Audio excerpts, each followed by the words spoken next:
Bonjour tout le monde, bienvenue dans le cours sur le crédit, page 64. Donc aujourd'hui, on va voir le crédit, comment ça fonctionne, c'est quoi les emprunts possibles, et on termine avec évidemment les dangers du crédit, parce que vous le savez souvent, il y a un grand danger relié au crédit. La forme va être la même que depuis le début, ça veut dire qu'il va y avoir des trucs de souligner, vous allez pouvoir souligner, et si vous trouvez que ça va trop vite, vous faites pause et vous faites vos soulignements et ensuite vous remettez play. Tout ça, le but, c'est vraiment que vous ayez accès à tous les cours sans être en classe finalement. Donc, ça permet une meilleure responsabilisation de vous, en fait, au niveau de vos cours. Donc, et aussi de pouvoir être plus autonome de votre côté.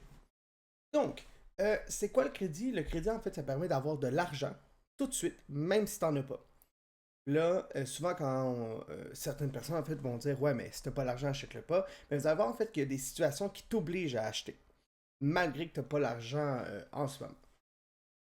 Donc, évidemment, la première, l'achat d'une très grande valeur, une maison, par exemple. Tu n'auras pas, ou je vous souhaite de l'avoir, là, mais très peu de gens vont avoir le prix d'une maison en cash. Là. Donc, tu ne peux pas acheter 500 000 une maison cash. L'achat urgent pour les consommateurs, ils n'avaient pas prévu la dépense d'une laveuse qui brise, un moteur de voiture, etc. Et on termine avec le consommateur qui ne peut ou ne veut vraiment pas attendre d'avoir épargné la somme à acheter. Donc, une aubaine incroyable dans un temps limité. Et donc, lorsqu'on parle de crédit, on va parler d'emprunteur lorsqu'on parle de la personne qui emprunte l'argent, de prêteur pour la personne qui le prête, du capital qui est le montant de l'emprunt et les portions d'intérêt pour le coût de l'emprunt. Donc, si vous avez tous les termes qu'on va utiliser et la définition, il faut utiliser les bons termes même dans vos réponses. Là. Et on termine avec solvabilité, qui est la capacité de payer de l'emprunteur. Les créanciers évaluent la solvabilité d'un emprunteur avant de lui prêter de l'argent. On va le voir un petit peu plus tard. Donc, le coût du crédit. Cependant, le crédit a évidemment un coût. Ça coûte quelque chose. Et ça se coûte, je veux dire, en taux d'intérêt. C'est-à-dire en fait que euh, les compagnies retirent un avantage à prêter de l'argent parce qu'ils vont te prêter, on va dire 100 $, ils vont mettre un taux d'intérêt de 20%, fait que tu vas leur donner un 120 $. Donc, il y a quand même un intérêt pour les compagnies de faire ça. Là. Et donc, ici, vous avez un bel exemple. La famille d'un ami vous invite à vous joindre à elle pour un voyage au Mexique. C'est quand même cool, tu veux aller en voyage avec eux, donc tu vas vouloir y aller et tu vois que pour une semaine, c'est 1200 $. Mais tu n'as pas 1200 $, mais tu veux vraiment aller en voyage. Donc, tu sais que tu vas pouvoir avoir le 1200, mais tu ne l'as pas là. Donc, vous décidez d'emprunter sur la carte de crédit de vos parents en leur permettant de tout rembourser, capital et intérêt. Voici combien vous coûterait réellement ce voyage selon un taux d'intérêt annuel de 19%. Donc, si tu le payes en 2 mois, donc tu vas devoir rembourser 1200, plus les intérêts à 28,58, donc montant payé par mois 614,29, ce qui te donne un coût réel plus intérêt de 1228,58. Par contre, si tu décides de le mettre sur un plus long terme, donc 12 mois, c'est-à-dire que tu rembourses encore le 1200, tu payes les intérêts qui sont de 127,8. Par contre, par mois, tu payes seulement 110,59, ce qui te vaut un coût réel de 1327,8. Donc, c'est à savoir est-ce que tu es capable de rembourser sur le long terme et en payant des intérêts, ou si tu veux raccourcir ce temps-là pour pouvoir payer moins d'intérêts, mais à des plus hauts taux par mois. Ensuite, il faut toujours se poser la question, est-ce que c'est important? Est-ce que c'est un achat urgent? Donc, c'est impossible de le retarder. Est-ce que je peux me permettre d'épargner avant d'acheter ça? Et est-ce que cet achat m'est réellement utile? Donc, est-ce que c'est une bonne dette ou une mauvaise dette? Donc, on va voir. Hein. Une dette, qu'elle soit bonne ou mauvaise, elle reste une dette. Hein. Il faut quand même la rembourser. Par contre, on va voir en fait qu'il y a des bonnes dettes dans la vie. Et de l'autre côté, qu'il y a aussi des mauvaises dettes, souvent faites sur le coup de l'émotion, qui sont superflues, qui servent un peu à rien malheureusement. Donc ici, les bonnes dettes, un prêt étudiant par exemple. Donc oui, c'est une dette, hein, donc un prêt étudiant, vous allez avoir une grande dette si vous faites des études universitaires. Cependant, ça vous permet d'accéder à un métier qui va peut-être avoir un bon salaire pour pouvoir rembourser cette dette. Achat d'une maison, même chose, hein, vous achetez une maison avec une dette, par contre elle prend de la valeur, vous la revendez, vous remboursez la dette avec intérêt et vous, en plus, ça vous redonne un bénéfice. Et on termine avec un démarrage d'une entreprise, même chose. Par contre, mauvaise dette, payer un repas au restaurant quand tu n'avais pas l'argent, voyage dans le sud, achat de vêtements, etc. Et donc, comment on fait pour avoir du crédit? 1. Toute personne peut avoir du crédit, toutefois, il faut respecter les critères pour en obtenir.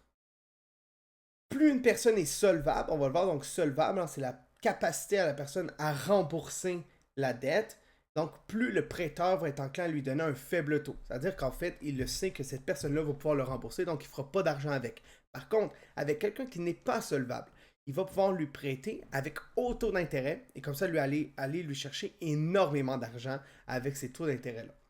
Et donc, qu'est-ce qu'ils vont regarder? Ils vont regarder, le revenu. Combien tu fais finalement par semaine, par 2 semaines, par mois? La stabilité de l'emploi. Exemple que tu travailles comme enseignant, c'est pas la même stabilité que si tu es youtubeur, mettons-le. Donc, en fonction de ça, il y aura pas le même ratio, le même taux d'intérêt.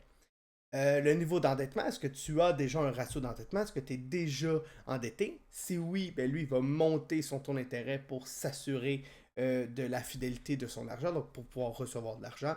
Et on termine avec le dossier de crédit qu'on va voir plus tard. C'est quoi tes points? C'est quoi ton pointage? Combien tu vaux? Donc, justement, ton dossier de crédit et tout ça, on va un peu commencer à regarder avec le dossier de crédit. Donc, le dossier de crédit, si tu veux, c'est ton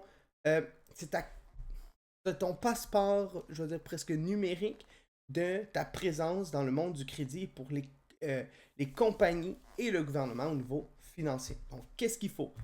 Tes informations personnelles, donc nom, adresse, date de naissance, numéro d'assurance sociale, etc. Renseignements sur le crédit, donc carte de crédit détenue, marge de crédit, donc évidemment, est-ce que tu as des dettes ou non? Information bancaire, donc ton compte chèque, tes paiements préautorisés, tout ça.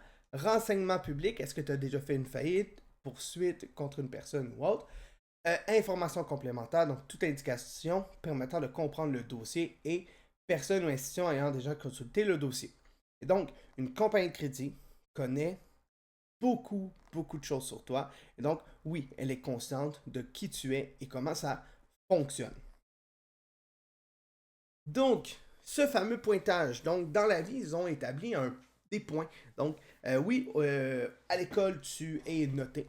Mais c'est la même chose en fait avec le crédit. Tu vas avoir une note. Donc, le pointage varie entre 300 et 900. 300, c'est la pire chose que tu peux avoir, donc tu n'es plus solvable. Tu es même au bord de la faillite si tu ne l'es pas déjà. Et 900, c'est vraiment le meilleur crédit qu'on peut obtenir. Comment on fait pour bouger cette échelle de crédit-là? Parce qu'il est écrit à gauche ici, hein, le pointage varie. Donc, comment ça varie? Ça fonctionne de plusieurs critères. Depuis combien de temps une personne possède un crédit? Nombre de demandes de crédit récentes, dette en cours, solde des cartes de crédit, type de crédit dont la personne dispose, paiement oublié, dossier d'insolvabilité ou de faillite. Donc, tout ça, en fait, ça va venir faire bouger. Par contre, toi, tu dis, OK, mais je prends pas de crédit. Mais c'est pas bon non plus. En fait, pour avoir accès à un pointage de crédit, il te faut des dettes.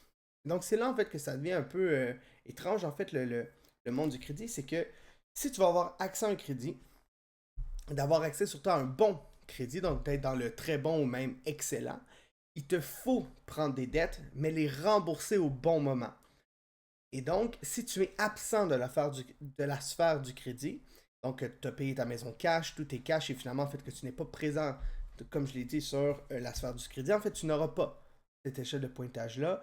Et donc, c'est pas bon non plus pour toi si un jour tu vas vouloir emprunter parce que c'est un peu étrange. Et donc, ces compagnies-là, quand je dis compagnies, c'est des compagnies comme Visa, Mastercard ou autres, mais on peut prendre aussi des compagnies qui sont affiliées au gouvernement comme Equifax, qu'on voit ici, donc Equifax et TransUnion, qui eux établissent les crédits, les pointages de crédit pour le Canada. Eh bien, en fait, si vous êtes absent, pour eux, c'est aussi en bon français, un red flag, comme vous. Là. Donc, pour eux, ça fait, oh, attention, il se passe quelque chose, red flag sur le crédit de cette personne. C'est pas normal qu'elle n'ait pas déjà de crédit. Évidemment, en fonction de votre âge, en fonction de votre situation, vous n'aurez pas le même dossier de crédit. Hein. Donc, quelqu'un qui a une maison, qui a un bateau, des enfants, c'est pas pareil que c'était en appartement. Là. Et donc, vous devez conserver un bon pointage de crédit pour l'ensemble de votre vie. Donc là, tu sais comment fonctionne le crédit, tu sais c'est quoi, tu sais c'est quoi le pointage, tu sais qu'est-ce qu'il faut dans ton dossier. Maintenant, il va avec, tu veux ton crédit, comment on fait? Un, il y a des grandes chances qu'on te demande une caution. Donc, une caution, c'est soit de l'argent ou surtout ce qu'on appelle un endosseur. Et donc, souvent à ton premier emprunt, on va te demander un endosseur. Souvent, vous l'avez eu avec votre téléphone. Donc, dans votre téléphone, vous avez signé un contrat et si vous voulez, c'est un genre de crédit. C'est-à-dire que, mettons que vous n'avez pas payé le cellulaire au complet, mettons qu'il est 1200 mais que tu payes par mois, donc tu es sur un crédit, finalement, le téléphone, il te l'est prêté. Tes parents ont peut-être été l'endosseur.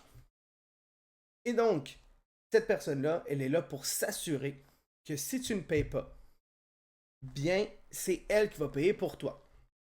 Donc, il s'agit d'un membre de la famille de l'emprunteur ou d'un ami ou d'un ami proche. Si la caution est acceptée, les informations de la personne vont aussi se trouver dans votre dossier. Et si c'est pas bien fait, bien évidemment, c'est l'emprunteur qui va devoir rembourser entièrement le prêt. Donc, c'est souvent pour ça que c'est les parents ou un membre de la famille ou même un ami très très proche parce que c'est une grosse garantie en fait que la personne vous offre. Maintenant, pour avoir accès au crédit, il faut signer un contrat. Donc, les contrats, il y a trois types. Il y a le contrat de crédit variable, il y a le contrat de prêt d'argent et il y a le contrat assorti d'un crédit, vente à tempérament qu'on va voir à la fin. Donc, le crédit variable, le crédit de base, c'est la fameuse carte de crédit. Donc, une compagnie vous prête de l'argent à condition de ne pas dépasser la limite de crédit accordée et de payer le minimum requis à chaque mois. Donc, mettons sur ta carte, on te dit que tu peux dépenser 3000 dollars, eh bien, tu ne peux pas dépasser le 3000. Et ensuite, le 3000 dollars, tu dois l'avoir remboursé à chaque mois, au minimum. Donc, l'émetteur de crédit, donc la compagnie, va vous offrir un délai de grâce d'environ 21 jours au détenteur de la carte avant de commencer à lui facturer des intérêts. Tu payes, tu as 21 jours pour la rembourser. Si une personne ne peut pas rembourser, on va lui mettre des intérêts. Par contre, l'émetteur va lui exiger, donc si toi tu as une carte de crédit, tu as 18 ans, la compagnie, mettons Visa ou Mastercard, va obliger que tu payes 2 à 5% du solde de la carte. Donc, mettons qu'on reprend le fameux 3000 dollars, mais en fait, il faut que tu payes 2 à 5% de ce 3000 dollars-là. Et donc, il est impératif de payer ce montant minimal chaque mois afin de garder un bon dossier de crédit. Si tu ne le fais pas, c'est là que ton crédit commence à descendre au niveau du pointage. Donc, il est important de savoir que ces intérêts sont calculés à partir de la date d'achat du produit et non à partir de la date du paiement minimal dû. Donc, tu achètes quelque chose une date précise, mais tu payes une semaine après, le 21 jours et continue. Et donc, il ne faut pas que tu oublies ça en tête. De plus, le taux d'intérêt des cartes de crédit est très élevé, c'est autour de 20%. Donc, toi, il faut que tu payes 2 à 5%, mais le taux d'intérêt est à 20%. Donc, si tu comprends bien, si tu ne gères pas bien ta carte de crédit, en fait, c'est que tu vas rapidement avoir ce qu'on appelle un effet boule de neige. Tu vas te sentir envahi par les dettes. Et c'est là qu'on va voir plus tard que tu vas être en situation de surendettement. Donc, la meilleure façon d'utiliser une carte de crédit, c'est de rembourser la totalité de son solde à chaque mois. Si vous faites ça, et donc vous avez une carte de crédit, vous payez et vous remboursez à tous les mois, vous allez avoir une cote de un pointage de crédit qui va augmenter, ce qui peut être très intéressant pour votre dossier de crédit. Vous allez voir aussi quand vous serez dans le monde des grands que justement les cartes de crédit ont souvent des programmes de fidélité. Si tu prends cette carte-là, ça te permet d'avoir des bonus, des malus, de l'argent de plus, etc. Et donc, c'est quand même intéressant, sachant que souvent vous utilisez la carte Interact, sauf que là, on te dit, regarde, prends l'argent de crédit, chaque fois que tu payes avec, on te rembourse 2% de ton achat, je dis n'importe quoi, 2, 1 ou autre pourcentage.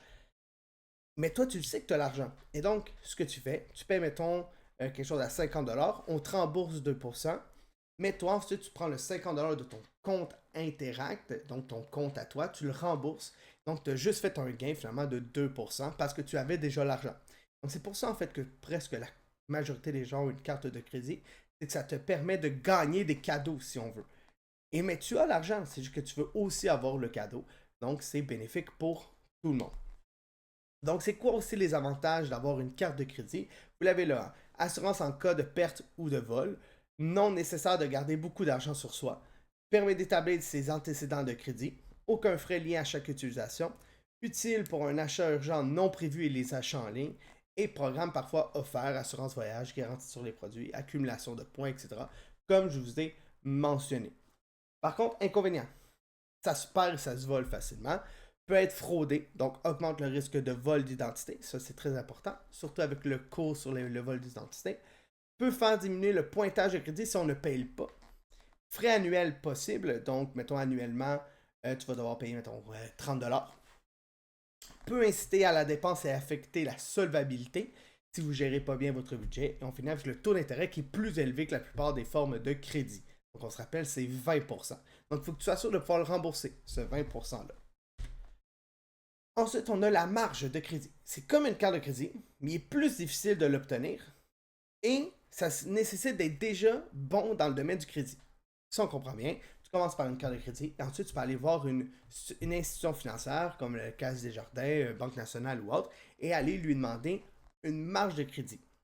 Et donc, si tu as un bon pointage, donc tu es quelqu'un de solvable, on va te prêter une marge de crédit. C'est quoi l'intérêt? C'est justement que les intérêts sont à 4 à 11%. Beaucoup plus intéressant que la carte de crédit parce que si tu n'arrives pas à les payer, mais c'est pas si grave, je mets des méga guillemets à ça, c'est grave quand même, mais les taux d'intérêt sont moins astronomiques que ceux des compagnies comme Visa et Mastercard. Donc, contrairement à la carte de crédit, aucun délai de grâce n'est accordé. Donc, les intérêts commencent à s'accumuler dès l'utilisation de la marge.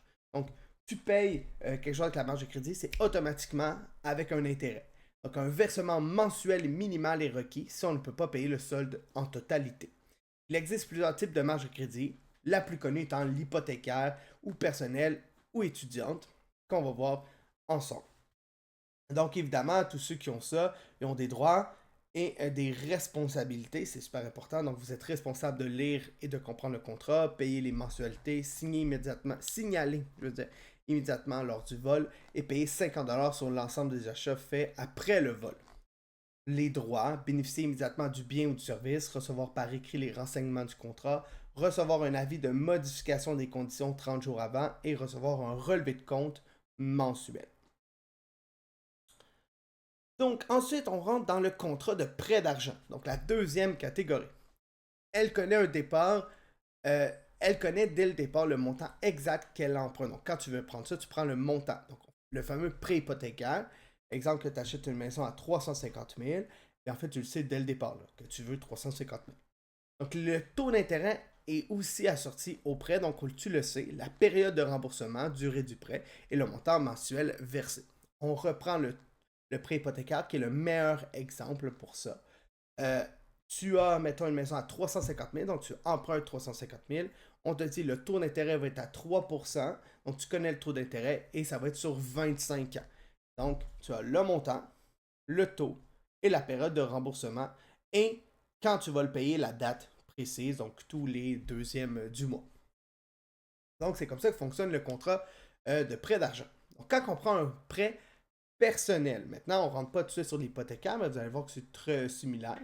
Un prêt personnel est la plupart du temps consenti par une institution financière.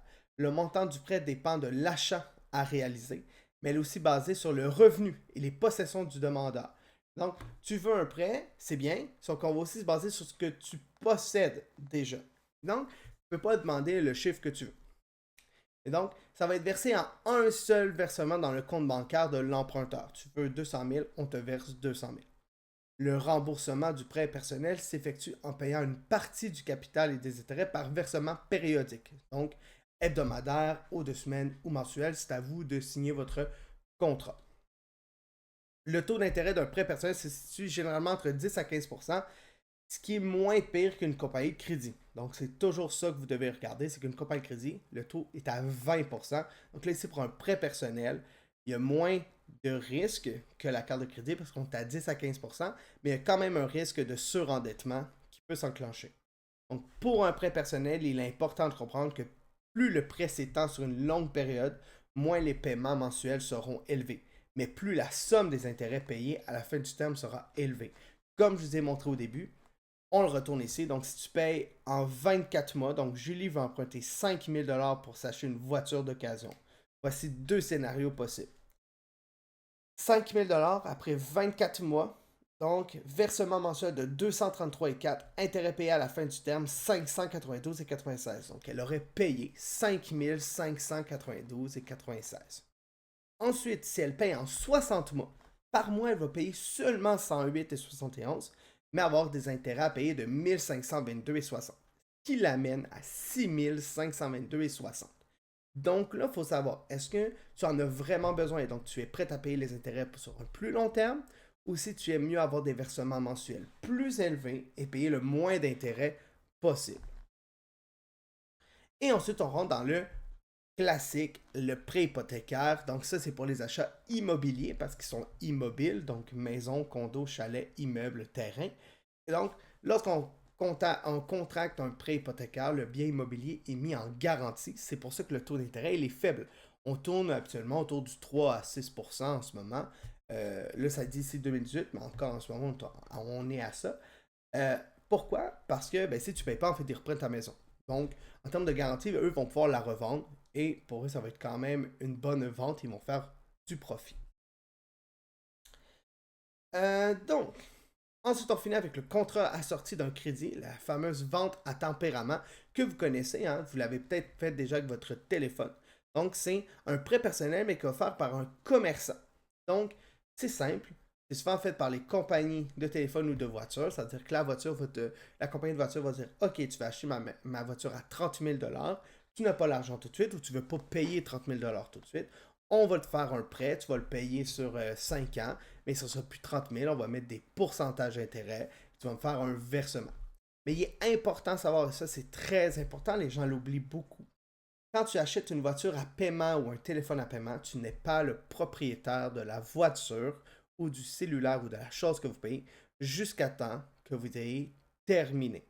Ça, c'est super important de le comprendre, c'est-à-dire que tes parents, mettons, un paiement de voiture, légalement, ils ne sont pas encore propriétaires de la voiture. Donc, s'il arrive quelque chose, ils peuvent toujours venir là, rechercher, et ça, c'est très, très, très important. Et donc, les taux d'intérêt sont à 15 à 20%, ce qui est quand même assez élevé. Donc, les renseignements contenus dans un contrat de crédit, maintenant, donc si tu veux signer un contrat de crédit, peu importe le type de crédit, il va falloir que tu signes un contrat, obligatoirement. Le contrat de crédit sert à protéger l'emprunteur, donc la compagnie et toi-même, autant que les créanciers. Et donc, toi, tu veux te protéger, puis tu veux qu'eux aussi te protègent. Se protègent. Parce que si tu veux emprunter 30 000 puis je sais pas, l'année prochaine, tu dis non, c'était 32 000, puis tu dis non, moi j'ai signé pour 30 000. Donc, il faut signer un contrat pour que tout le monde soit d'accord. Un contrat, il y a quoi dedans? La date et le lieu de la signature, nom et adresse du prêteur et de l'emprunteur, numéro de permis du prêteur s'il y a lieu, somme d'argent prêté, taux d'intérêt, frais de crédit, donc intérêt plus assurance et autres frais, obligation totale, donc somme prêtée plus frais de crédit, montant des versements périodiques, leur nombre et date des paiements, date de réception de l'argent et du bien, description du bien laissé en garantie s'il y a lieu, signature du prêteur et de l'emprunteur, et on finit avec la mention sur la possibilité d'annuler le contrat, de rembourser le total de l'emprunt avant l'échéance et de demander un état de compte. Il te faut tout ça sur ton contrat de crédit. Okay? Donc, souvent, ça va être encore plus gros. C'est pour ça que c'est super important de lire le contrat. C'est ta responsabilité de s'assurer qu'il n'y a pas d'erreur et que tu ne te fais pas avoir. Sachez qu'un contrat verbal est possible, pas obligé de signer. Donc, pour quelque chose de 1500 $ et moins. Cependant, comme il est écrit ici, si vous êtes à la cour parce que ça ne va pas bien, vous êtes, vous, contre la personne. Et si la personne est moindrement un peu mieux préparée que vous et qu'elle a peut-être des avocats ou autre, et peut-être pas vous, ben vous allez peut-être perdre. Et donc, la phrase, elle est très importante. Les paroles s'envolent, mais les écrits restent. Un contrat, ça va toujours battre tout le monde dans un procès quand on parle de crédit. Et donc, justement, on rentre dans la section du risque du crédit. Parce que là, on en parle, hein, c'est bon, ça te permet d'acheter des trucs qui sont à plus gros prix pour pouvoir ensuite peut-être faire du profit. Ça va même faire monter ton pointage de crédit. Donc, c'est bénéfique quand même d'utiliser le crédit. Il ne faut pas le voir ça comme le démon. Par contre, sur chaque chose, c'est avec parcimonie, il faut faire attention. Donc, là, ici, on rentre dans les risques associés au crédit. Utiliser le crédit ne se fait pas sans risque pour tout le monde. Et ça, c'est super important de le comprendre. Donc, il faut comprendre que si tu prends un crédit, c'est super bon pour ton pointage. Par contre, il y a des risques, puis il n'y a jamais le risque zéro. C'est impossible. Donc, chacun peut malheureusement y être confronté. Voici les principaux risques. 1. Payer des intérêts élevés sur un solde de carte de crédit non payé. 20%, c'est assez haut. Contracter un nouveau prêt pour en payer un autre. Donc, le cercle vicieux. Tu as une dette de 5 000 tu empruntes 5 000 pour rembourser cette dette-là. Là, tu as une autre dette de 5 000 et là, tu rentres dans un cercle vicieux et surtout, tu rentres dans le surendettement. Dépenser de façon excessive ou vivre au-dessus de ses moyens. Vous savez que ici, vous pouvez même vous l'écrire si vous voulez, c'est une bonne stat. C'est 61% des gens de la rive nord de Montréal qui vivent au-dessus de leurs moyens. Donc, ça veut dire qu'autour de vous, vous pouvez vous regarder, il y a 61% des gens à peu près, là, si on veut de la classe. Donc, si on fait un ratio, ça sera à peu près 6 sur 10 qui, ses parents ou eux-mêmes vivent au-dessus de leurs moyens. En venir à un niveau d'endettement trop élevé, ainsi de se faire refuser un nouvel emprunt, dont un refus de prêt hypothécaire, donc tu ne pourrais pas avoir de maison, voir son pointage de crédit descendre et donc ne plus pouvoir emprunter, subir des effets physiques et mentaux, le stress, l'angoisse, la dépression, la fatigue, la mauvaise humeur ou autre. Sachez aussi que tous les problèmes de crédit et d'argent sont souvent reliés aux séparations et aux divorces au Canada. C'est un pas critères, mais en fait, un des symptômes, je pense que c'est numéro 2 au Canada, là, au niveau des séparations. Donc c'est très important, ça nuit en fait à la santé mentale beaucoup. Et on finit avec subir des effets sur sa vie sociale, des tensions si on doit de l'argent avec son entourage et se priver de sortie, rater des projets, ne pas aller en voyage, bref, mal gérer son budget, mal gérer son crédit, ça amène des problèmes. Donc le surendettement. Le surendettement, donc si on a l'argent pour rembourser le ou les prêts, surtout s'il s'agit de prêts pour une bonne dette. Donc, ça va. Si tu as l'argent, tu rembourses. Pour une bonne dette, c'est bien. Toutefois, si le surendettement est un risque, il survient lorsque le revenu de la personne endettée n'arrive plus à couvrir tous ses dettes. Je donne un exemple. Ici, tu achètes une voiture, tu n'en as plus, et il n'y en avait pas sur Kijiji Marketplace. Tu as besoin d'une van parce que tu as 5 enfants. Tu prends un prêt. Donc ici, on va aller ici, désolé, tu vas prendre un prêt. Et tu vas pouvoir avoir ta nouvelle voiture qui est ton nouveau besoin. Donc, ici, on pourrait le mettre, je sais pas, mettons par soit comparaison sociale ou surconsommation. Bref, il y a une raison. Ensuite, tu contractes un nouveau prêt parce que tout le monde s'en va en voyage dans ta famille et donc tu veux pas être exclu socialement. Tu prends un prêt pour aller au Mexique avec eux. Nouveau besoin, aller au Mexique. Le rêve de ta conjointe ou de toi-même, peut-être de ton conjoint, c'est d'être marié. Encore là, exclusion sociale ou même comparaison sociale. Tu contractes un nouveau prêt pour faire un mariage à 15-20 000 $. Là, ensuite, tout le monde a la nouvelle bouteille Stanley et autres, mais là, tu as 3-4 dettes. Fait que là, tu reprends un autre prêt là, pour des petits trucs à gauche à droite pour Noël, parce que là, tu veux que tes enfants soient heureux. Donc, tu rentres dans ce fameux cercle vicieux du surendettement et là, tu es coincé. Il y a toujours une raison de s'endetter. Hein. Donc, surconsommation, comparaison sociale, l'exclusion sociale, perte d'emploi, maladie, séparation. Et c'est pas mal. En fait, non, je recommence. C'est mal de s'endetter. Mais il faut comprendre la raison. Si c'est pour des trucs plus superflus, alors là, ça veut dire qu'on a un problème budgétaire. Par contre, si c'est pour survivre à une situation compliquée, une perte d'emploi, mais tu as quand même tes 4 enfants, puis là, ta femme est malade, c'est compliqué, ça peut être une bonne raison de s'endetter, puis de peut-être avoir de la difficulté. Mais sachez que la majorité des gens, en fait, sont dans les trois ici. Là. Surtout l'exclusion sociale et la comparaison sociale. Vous le savez, pour ceux qui habitent sur la rive nord, là, prenez Blainville, prenez Rosemère, regardez les voisins, ils se comparent énormément. L'autre a une piscine de 15 pieds, il va en prendre une de 18 pieds, mais l'autre va regarder que l'autre a une piscine de 18 pieds, il va en prendre une de 21 pieds, l'autre va la faire creuser. Bref, on est dans la comparaison, mais c'est pas un besoin. On est vraiment dans la comparaison sociale, la surconsommation. Il faut faire très attention à ça. Donc, surendettement, c'est très grave. Donc, Comme un problème de drogue, d'alcool ou autre, prendre conscience du problème. Dire, oh, j'ai un problème, je vais pas bien, qu'est-ce qu'on peut faire? Ensuite, déterminer la gravité de la situation. Est-ce qu'on est dans une situation d'endettement légère ou sévère? Est-ce que c'est possible de s'en sortir dans un horizon de 1 à 4 ans ou si on est plus dans le 5 et plus? Et ensuite, choisir une solution appropriée et durable. Et donc là, aujourd'hui, on va parler des solutions. Parce que s'il y a des solutions sur chaque problème dans la vie, il y a des solutions. Il faut juste les réfléchir. Mais bien important, il faut prendre conscience du problème. Si on ne prend pas conscience, même si on a des solutions, on va retomber dans le pattern du surendettement et il ne faut pas arriver à ça.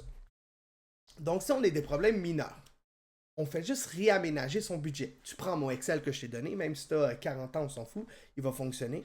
Prends mon budget. Tu réorganises ces trucs, tu regardes si tu es dans le rouge. Si tu es dans le rouge, ça veut dire qu'il faut que tu réagisses pour être dans le vert. Même si tu as assez d'argent dans ton compte, si annuellement tu es dans le rouge, une année, ça va. Mais si c'est continuellement, en fait, tu vas un jour avoir un problème d'endettement. Et donc, tu vas réaménager ton budget. Tu vas faire un budget qui est plus précis, plus juste avec ta réalité parce que notre réalité, elle évolue. Donc, pour vous, pour le projet, hein, vous avez fait un budget de 17 à 30 ans. Tu as peut-être gardé ton épicerie identique de 17 à 30 ans et c'est correct. Est-ce que dans la vie, tu vas manger autant à 17 ans et à 30 ans? Sûrement pas. Tu vas avoir des goûts de luxe qui vont augmenter parce qu'un jour, tu vas avoir 20 ans, tu vas être en appart, tu vas manger des ramen. Mais à 28, 29, tu vas peut-être te dire un bon steak, un risotto. Fait que là, tes désirs vont changer. Sauf que peut-être que ton salaire ne va pas avoir augmenté autant. Donc, il faut réaliser son budget. Il faut le regarder souvent pour voir s'il est logique en fonction de son revenu. C'est bien important de retourner vers le budget en un des premiers cours de l'année en finance. Donc ici, on prend Luca, s'achète un café par jour à 1,50 sur son lieu de travail. Ainsi, à la fin de la journée de l'année, il a dépensé 360 $. Bien important, c'est même pas 7 jours, là, c'est 5 jours de travail par semaine, 48 semaines par an, parce que les vacances là-dedans est à 360 $. Donc ça, c'est des réaménagements budgétaires pour des problèmes qui sont mineurs. Si tu es endetté de 300 ou de 500 ou de 600 $, tout se règle seulement avec réaménager son budget. Voyez vraiment ça comme, mettons, aussi peut-être un problème de surpoids, par exemple. Ça va beaucoup vous aider. Donc, tu es en surpoids, tu vas peut-être, je vais dire n'importe quoi, 40 livres de trop, 50 livres de trop, par rapport à ce que tu voudrais avoir comme objectif ou par rapport à ton quotidien. Puis en fait, tu vas réaménager ta façon de manger, ton alimentation. Tu coupes un peu le gras à gauche, à droite, le restaurant ici et là. Et sans même faire d'effort, ça va réduire euh, peut-être ton taux de gras, peut-être augmenter ta masse musculaire. Et bref, au final, tu vas te sentir mieux. Tu vas réajuster ton alimentation, tu vas réajuster ton budget. Évidemment, comme sur le restaurant, comme sur l'alimentation, le restaurant est à proscrire pour le budget aussi. Donc, il limite toutes les dépenses non essentielles. Si tu dis que tu es endetté, le soir d'après, va pas au cinéma là, parce que ça va te coûter assez cher. Donc, malheureusement, il faut couper les sorties pour un petit temps. Ensuite, sinon, si la solution est un petit peu plus grave, tu peux faire ce qu'on appelle une consolidation de dette. Donc, consolider ses dettes, c'est contracter un seul prêt de façon à rembourser l'ensemble des autres dettes. Donc, c'est dans quel contexte que ça peut être utile? C'est que si tu as plusieurs dettes, par exemple, dans un mois, tu as environ 4 semaines et tu es endetté de 6 choses. C'est ton char à payer, ta maison, tes meubles, puis un voyage au Mexique que tu as été il y a 2 ans mais que tu avais pris en dette. Tu as 4 choses. Mais si tu as un paiement qui passe à chaque semaine, avec des taux d'intérêt sur chaque qui sont différents, donc 20%, 15%, 11%, 20%, eh bien, tu peux commencer à trouver ça difficile de gérer plusieurs paiements en même temps. Solution, tu prends un seul prêt qui rembourse l'ensemble des dettes, donc tu te retrouves avec une seule dette, et tu gères seulement celle-là. En plus de ça, donc, comme il est écrit ici, le taux d'intérêt de ce nouveau prêt est généralement celui du prêt personnel. Parce que tu vas prendre un prêt personnel relié à ta banque et tu vas expliquer que c'est pour une consolidation de dette. C'est bien important. Et donc, le taux peut être donc plus bas que celui d'une carte de crédit à 20%. Donc, ça te permettrait de reprendre du souffle. Si tu veux, c'est un peu comme si tu t'apprends à nager, puis tu te noies plus, on vient t'aider. Donc, la personne de l'institution financière qui va faire une consolidation de dette va regarder votre dossier. Est-ce que c'est possible qu'il rembourse tout ça avec une seule dette, avec vos revenus, pour voir ce que c'est réalisable dans un horizon de 1 à 4 ans. Évidemment, vous allez avoir ensuite des conditions si vous faites une consolidation de dette. Là. Vous allez avoir plus prendre de nouveaux dettes pendant tout le processus, donc c'est super important.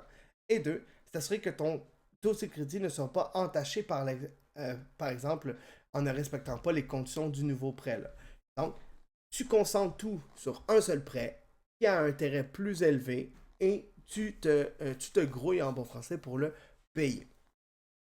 Ensuite, on va aller dans les problèmes plus majeurs. Donc là, ça va pas bien, tu es de 15, 20, 30 000, 60 000, 100 000 dans le trou.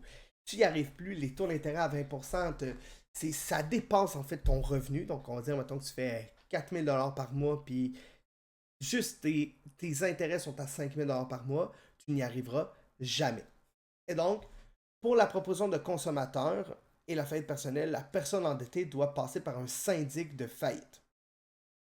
Il s'agit d'un officier de justice qui est autorisé à gérer les faillites et les autres mécanismes légaux comme la proposition du consommateur. Donc, on va voir les solutions qu'on a lorsqu'on a des gros problèmes majeurs. Est-ce que c'est grave?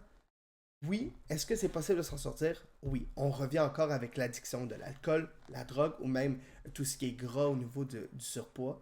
Tout est possible, tout est réalisable. Il faut que tu réalises que tu as un problème. Ensuite, tu vas aller chercher de l'aide, comme avec un psychologue, comme avec un entraîneur, et tu vas résoudre le problème.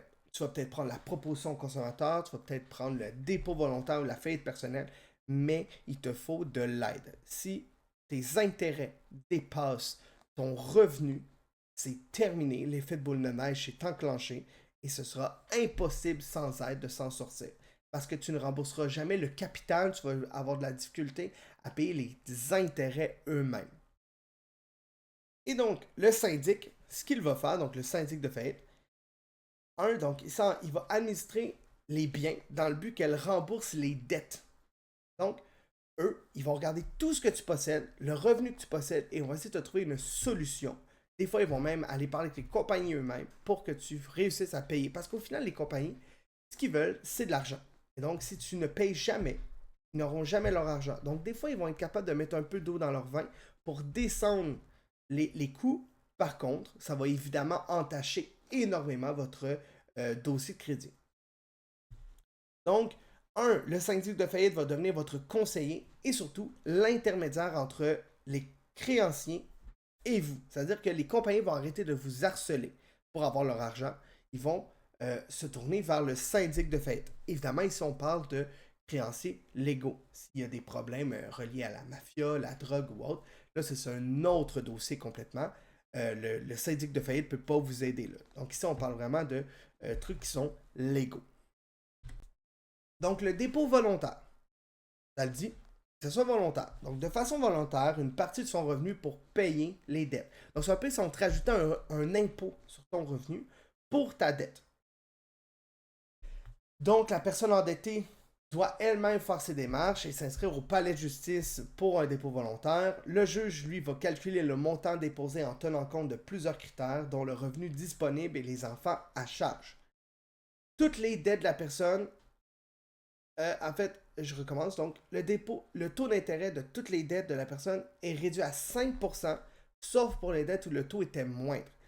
Ça te permet de souffler un peu et de payer graduellement tes paiements. Est-ce que c'est bon pour ton dossier? Non. Est-ce que tu vas t'en sortir? Oui. Donc là, des fois, malheureusement, il n'y a pas de fumée sans feu. Malheureusement, il s'est passé quelque chose qui était grave, il y a eu un feu. Il faut que tu acceptes d'avoir une tâche sur ton dossier, mais c'est moins pire que de ne pas avoir à manger, entre autres. Donc là, tu vas avoir un juge et lui va gérer comment tu vas pouvoir payer tes comptes et tes intérêts. Vous le voyez en bas, par contre, le problème de ça, c'est que c'est très, très, très long à cause que c'est le système de justice. Et vous le savez, comme les hôpitaux, le système de justice, il est débordé. Et donc, pour tout ce qui est dépôt volontaire, souvent, ça passe un peu en dessous parce qu'il y a des crimes ou des choses qui sont des fois un peu plus importantes. Ensuite, la proposition de consommateur. Donc, ici, on va retourner voir un syndic. Et là, on va se tourner vers la proposition du consommateur. Ce n'est pas encore en situation de faillite. Donc, tout est réalisable encore. Proposition du consommateur. Donc, ça veut dire que la personne croit qu'il y a une possibilité que vous vous en sortiez. On va vous proposer un arrangement au créancier dans le but de régler les dettes. Je vous rappelle, le but de la compagnie, c'est d'avoir son argent.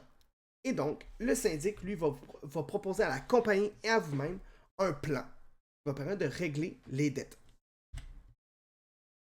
Donc, il va proposer 3 solutions. Soit rembourser sur une plus longue période de temps, donc ça va permettre de réduire les paiements. On l'a vu depuis le début. Plus le temps est long, plus les paiements sont petits. Payer un montant moins élevé chaque mois. Ou sinon, rembourser une partie des dettes seulement. Donc, si la compagnie accepte de couper une partie du capital ou des intérêts, tout peut s'arranger. Tout ça doit être fait dans un maximum de 5 ans. C'est-à-dire que si ta dette, tu ne peux pas, encore on regarde les chiffres, la rembourser en 5 ans, ça ne fonctionnera pas. On va aller vers la solution finale, la faillite personnelle. Mais si ça se résout en moins de 5 ans, on va essayer de faire ça. C'est quoi les avantages? Le montant payé chaque mois est moins élevé. Les créanciers ne peuvent plus communiquer avec le consommateur pour se faire payer. Très important, vous n'avez plus d'harcèlement. Le consommateur est protégé contre la saisie de son salaire par les créanciers, hein, donc ça ne touche pas votre salaire.